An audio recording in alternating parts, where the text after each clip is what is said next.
Amin, putting the spotlight on Sam Talam as a prime suspect, is it pronounced prematurely? Because we've not been given any rhyme or reason why he denied actually having custody of Albert Ojwang. Thank you so much, Dibal. And I want to appreciate, I've just been following the conversation, and I think I would want to pick from what my senior Dr. Martin Olo said, the nonce. And then Mr.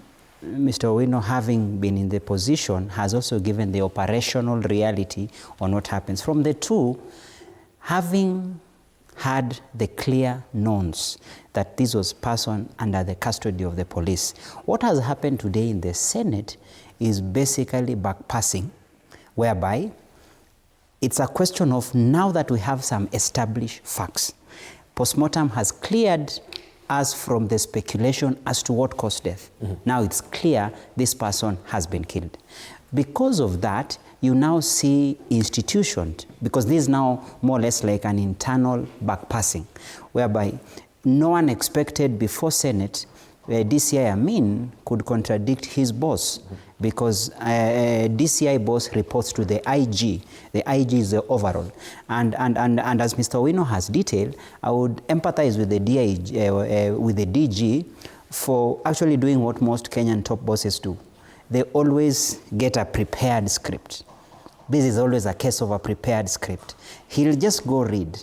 For example, by the time he's implicating, for example, CAK, it is what his team or his people have just prepared, but possibly because now the DG just goes and reads and say, prepare and share this. The only challenge with this, especially when it involves such a highly emotive issue, before Senate, where you have so many lawyers, now it almost appears it's a form of because today it ended up being a case of now interrogation where every detail count. What happened? Exactly what played out in terms of backpassing, where the DCI now would try to showcase that in as far as we are concerned, now that it was DCI officers that picked this person all the way from Homa Bay, the next question, which now Mr. Owino has called gray areas, then actually it flanks open the door for more questions. Because when DCI says, under our custody, he did not confirm or deny whether this person was kept at whatever period at the DCI headquarters. He said, our officers treated him with humility and handed over. And then, when you see him coming on the table to directly implicate Talam, that for me is a case of trying to exonerate his officers, and says for the DCI, our action was simple: arrest and handover. So Owino has said very well, DCIs do not have a police station. They have jurisdiction across the republic. So for them, they would want to have a jail out of the, get out of the jail card by saying, we arrested, and look at the statement he used. We treated him with utmost humility. That's like you're trying to make a case for yourself and says, as regards the DCI, our job ended at getting, arresting, and handing over. And then they will say, as to what happened post that, then it's not. That means, what is absent in this, and post the Senate proceedings today, what is so critical, which I feel is missing, is then the specific OCS and the receiving officers at Central. What is their take? What is their story? And by virtue their bosses have spoken to the Senate today, I am really optimistic and hopeful, and I'm almost certain they will now speak up, because now it's a case of everyone has to speak for himself. Importantly, I feel that the more the DIG, who is the complainant, stays, the more pressure the police service absorbs.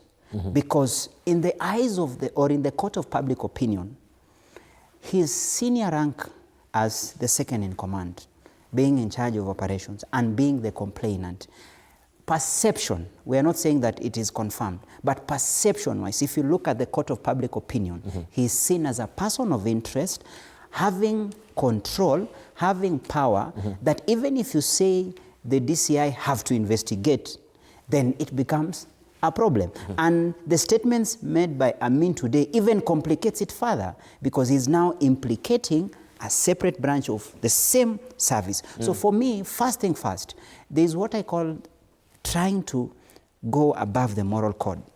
If it were me, if it was in my position or in my personal opinion, the DIG then would have taken the step and say, look, I am subject, I am the complainant. The feeling, of course, is that because justice must be seen to be done, even where the perception is negative. There's nothing that stops him from just stepping aside and said, good, now we want to give a bit of open space so that if you are to do any investigation, and something more important that I saw, from this is the only time IPOA is going to get a chance to redeem and prove themselves, because even the even the IG himself, everyone has been throwing the ball to IPOA. Every time IPOA has always complained of being sidelined by the police bosses, by the DCI. So now they have never a sporting get a chance to prove themselves. Now this is their best chance, because Indeed. everyone, including Senate, said, IPOA, the buck stops with you. You have to give clarity. But in the meantime, on matters governance, on just to try easing the public pressure, it would have been in the best interest of the entire police service if the second in command, the DIG, would just step aside. Pave way for investigation. Thank you. Just hang on it so that we can also hear the apology from the Inspector General of Police. The Inspector General of Police, Douglas Kanja, has admitted that the police